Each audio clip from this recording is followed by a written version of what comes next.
Bienvenue sur mon tutoriel numéro 106 et aujourd'hui on va voir les fonctions de type table. Les fonctions de type table. Alors les fonctions de type table, ce qu'on appelle les fonctions de type inline. D'accord. Donc on peut créer une fonction comme si c'était tout simplement une table. Donc on va créer cette fonction, on va repartir sur la fonction scalaire qu'on a créée précédemment et on va modifier cette fonction. Déjà on est en SQL Server 2017, donc on peut faire un create alter, ça c'est une nouveauté SQL Server 2007, donc autant vous la montrer.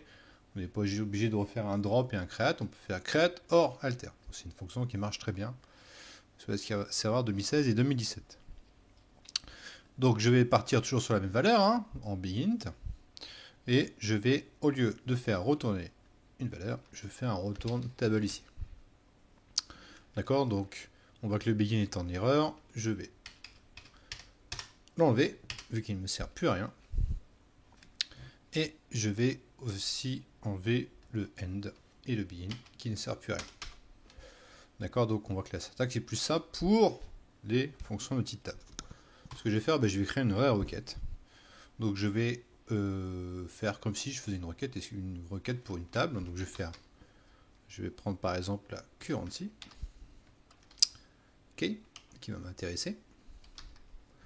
Et ici, on va faire un count étoile, on va calculer le nombre de lignes. On va lui donner un asNum, tiens. Et on va faire where test. Donc la variable test égale, on va prendre ça. C'est ce qui nous intéresse. Hop, petit copier-coller. Et le groupe by, on va le faire bien sûr sur cette colonne. D'accord? Donc on n'a plus d'erreur de syntaxe. On va faire un create or alter. Et c'est passé. Donc là, on a fait une fonction de type table. Vu qu'on a une fonction de type table, on peut l'utiliser comme une table, tout simplement. Donc pour l'utiliser, cette fonction de type table, donc on fait fonction, d'accord, et par exemple, je vais mettre le currency ID. Vous voyez qu'ici, si je commente cette valeur, ça retourne bien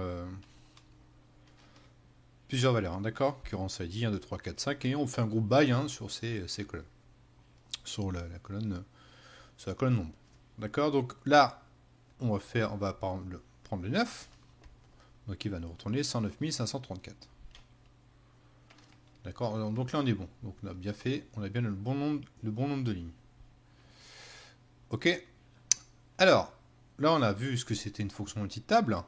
La question qu'on peut se poser, c'est est-ce qu'on peut l'utiliser dans une jointure? On va voir. Donc on va faire on va faire une jointure sur la table, celle-ci, et on va faire un inner join. On va faire un inner join sur la fonction ici qu'on a créée et on va mettre le nom de la colonne, d'accord, avec en alias B, ça vous l'avez déjà vu, les jointures, et puis on va faire une fonction classique. Donc on voit ici que déjà il y a une erreur de syntaxe, donc si on joue la requête, on voit que ce n'est pas possible. Alors les inner join ne marchent pas avec les fonctions, d'accord. Pourquoi? Parce que la jointure n'est évaluée qu'une seule fois. Et là, on va appeler la fonction autant qu'il y a de valeur currency key. Donc on ne peut pas mettre un inner join sur une fonction. Est-ce qu'il ne comprend pas? D'accord, donc la syntaxe de la jointure ne peut pas faire ça. Donc il faut utiliser un opérateur, ce qu'on va découvrir, c'est l'opérateur apply. Donc il y a deux choix de apply. Il y a cross apply, ça va agir comme une jointure interne, et il y a aussi outer apply qui est l'équivalent à un left outer join. D'accord, donc ce que je fais, la requête, je vais prendre ce qu'il y a dans le cross apply et je vais faire la jointure ici sur la table plus haut. D'accord, donc il va faire un cross apply sur la colonne currency key et on va faire la jointure sur la table plus haut, tout simplement. D'accord,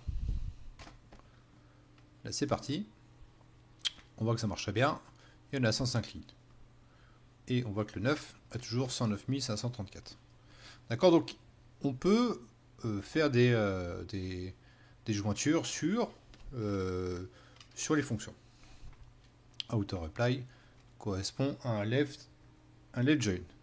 D'accord, mettez-vous ça dans l'esprit, qu'il y a des possibilités de faire des jointures internes et des jointures externes gauche sur des fonctions.